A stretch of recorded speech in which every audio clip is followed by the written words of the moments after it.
अब बात पाकिस्तान के सियासी मंजरनामे की करते हैं।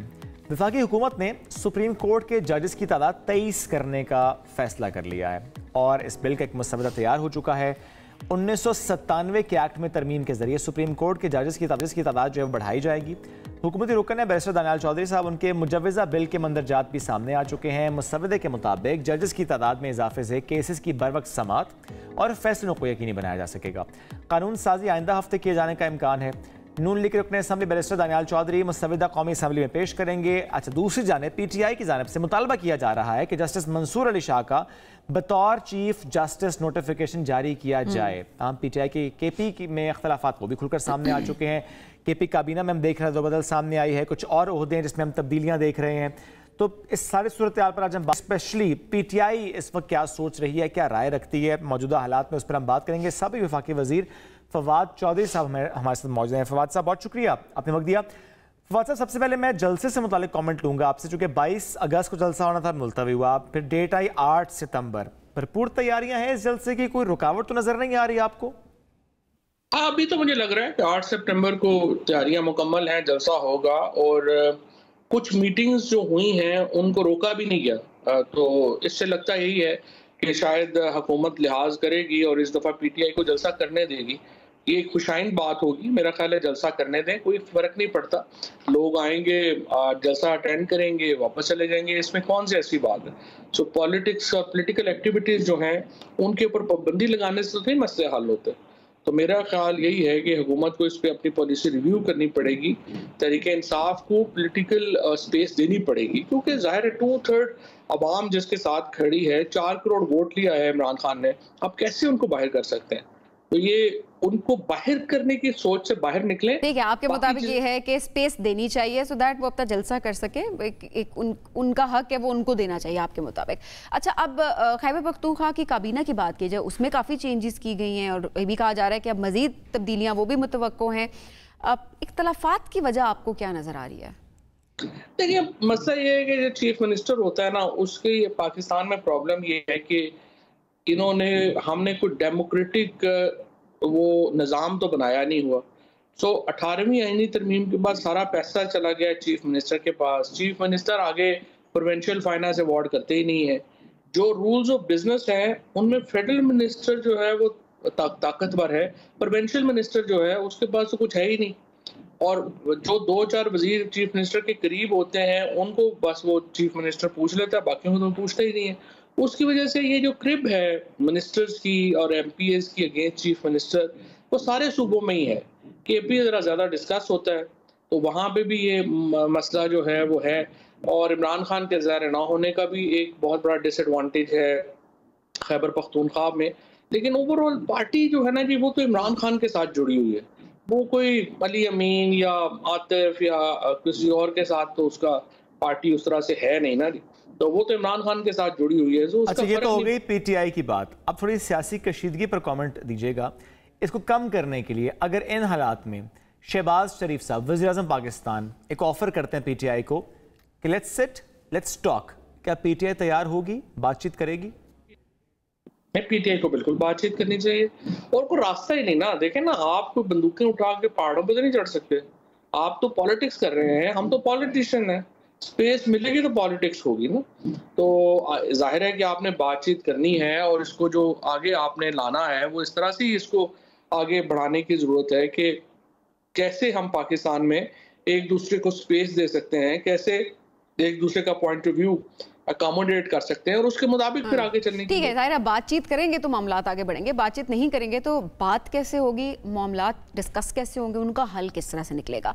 अच्छा, फवाद साहब, अब PTI मुतालबा ये कर रही है कि जस्टिस मंसूर अली शाह का बतौर चीफ जस्टिस जो है नोटिफिकेशन जारी किया जाए, जबकि वज़ीर कानून आज़म नज़ीर तारड़ की अगर बात की जाए वो भी ये कहते हैं कि मौजूदा चीफ जस्टिस के बाद justice Mansoor Ali Shah chief justice बनेंगे। आइनी रास्ता यही है और कोई तजवीज़ ज़ेर गौर नहीं है। इस पूरी सिचुएशन पे आप क्या कमेंट करेंगे? सारी जो ये पार्लियामेंट है ये फॉर्म 47 के जरिए आई हुई है। अवामी उमंगों को ये रिप्रेजेंट नहीं करते और इनकी जो the very existence of this parliament is under question. और अगर ये आके इस तरह के बुनियादी फैसले करने शुरू कर देंगे तो उसके नतीजे में तो पाकिस्तान का जो सियासी बहरान है वो मजीद बढ़ेगा और मजीद बढ़ रहा है। मुझे तो समझ नहीं आ रही कि हुकूमत ये इतना पैनिक भी क्यों कर रही है, और मंसूर अली शाह साहब को रोकने की जो कोशिशें हैं वो जारी और सारी हैं। आपको मालूम है कि फायज ईसा साहब का जो नोटिफिकेशन था वो 3 महीने पहले हो गया था, अब सिर्फ 2 महीने रह गए हैं, लेकिन जस्टिस मंसूर अली शाह साहब को नोटिफिकेशन नहीं किया जा रहा और वो तमाम इक़दामात किए जा रहे हैं जिससे खलीज बढ़ रही है हुकूमत में और अदलिया में। अब देखना यह है कि अदलिया इसके ऊपर अगर रद्द अमल देती है तो वो किस किस्म का और किस नौइयत का होगा और उसके नतीजे में क्या चीज़ें जो हैं वो आगे जाएंगी। ठीक है, आगे बढ़ेंगे और हम ज़रूर आपसे बात करेंगे फवाद भी कि जो इस वक्त मुल्क की सिक्योरिटी सिचुएशन है, स्पेशली बलूचिस्तान की मैं बात अगर करूं और जो वहाँ के हालात हैं, और ऐसे में वज़ीर दाखिला मोहसिन नकवी साहब का कल का बयान जिस पर बहुत ज़्यादा बात सोशल मीडिया पर भी हो रही है कि उन्होंने कहा कि मामला इतना ख़राब नहीं है, ये तो एक SHO की मार है। उनका बयान और जो मौजूदा हालात हैं बलूचिस्तान के, how do you see this? देखिए, मोहसिन नकवी साहब ने तो कमाल ही कर दिया है। मतलब उन्होंने जिस तरह से पहले उन्होंने क्रिकेट हैंडल की है और फिर उससे कहीं ज़्यादा बदतरीन तरीके से वो सियासत हैंडल करते रहे हैं और उससे कहीं ज़्यादा बदतरीन तरीके से अब वो सिक्योरिटी हैंडल कर रहे हैं। मेरा ये ख्याल है कि उनका बयान बहुत इनसेंसिटिव था, बहुत ज़्यादा उसके ऊपर जो है लोगों के दिल दुखे हैं। कल इस वक्त जो इतलात आ रही हैं वहाँ पे शहादतों की तादाद जो है वो 70 से भी ज़्यादा हो चुकी है। इतने ज़्यादा लोगों की शहादत को आप ये कहें कि इतना ट्रिवियल वाक़या, इतना मामूली वाक़या है, जाहिर है कि उसके ऊपर लोगों के दिल दुखेंगे। और आपने वीडियोस देखी होंगी सोशल मीडिया के ऊपर जो होपलेसनेस का इजहार किया है जो शहीद हैं उनके जो वर्सा ने, वो इसी एटीट्यूड की वजह से किया है। और मोहसिन नकवी साहब जो हैं वो, मेरा ये ख्याल है कि ये काफ़ी नहीं है कि उनकी जो है किसी जगहों के ऊपर लाइकिंग है तो उनको आप सारे ओहदे दे दें। फैक्ट इज़ कि ना वो चेयरमैन PCB का ओहदा चला पा रहे हैं, ना वो वजारत दाखिला चला पा रहे हैं, ना ही वो कोई उन्हें जो सियासत है उसके ऊपर एडवाइस कोई प्रॉपर कर पा रहे हैं और जाहिर है उनके ऊपर और इल्ज़ामात भी हैं।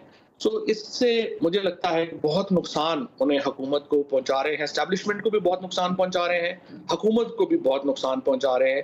अब देखते हैं इनसे दिल का। ठीक है फवाद साहब, आपका पॉइंट आ गया इस हवाले से। अच्छा, अब ज़रा बात करते हैं कुछ ऐसी बातों की जो कि काफ़ी टाइम से खबर चल रही है कि PTI और इस्टेब्लिशमेंट के दरमियान शायद बातचीत जो है वो हो रही है, चाहे मामलात हो रहे हैं आगे पीछे। आप इस वक्त की सिचुएशन की अगर बात की जाए, PTI और इस्टेब्लिशमेंट के दरमियान कोई बैकडोर राब्ता इस वक्त है? देखिए, मेरा तो ख्याल है कि इमरान खान ने कोशिश की है टेम्परेचर नीचे लाने की। उन्होंने ये कोशिश भी की है कि बातचीत होनी चाहिए, रास्ते खुलने चाहिए, लेकिन अब तो एस्टेब्लिशमेंट की तरफ से देखना है ना कि वो कितना इसके ऊपर जो है वो क्या आगे बढ़ते हैं, क्या इसको जो है वो रिस्पॉन्स किया जाता है या नहीं किया जाता। ये तो अब दूसरी तरफ से है। मेरा ख्याल इमरान खान ने कहा आप नुमाइंदा मुकर्रर कर दें, मैं नुमाइंदा मुकर्रर कर देता हूँ। अब इससे ज़्यादा इमरान खान और क्या करे? जाहिर है कि इसका रिस्पांस तो एस्टैब्लिशमेंट ने देना। और फिर अभी जो जलसा मनसूख हुआ, रिक्वेस्ट आई और उन्होंने उसके ऊपर जलसा भी कैंसिल कर दिया।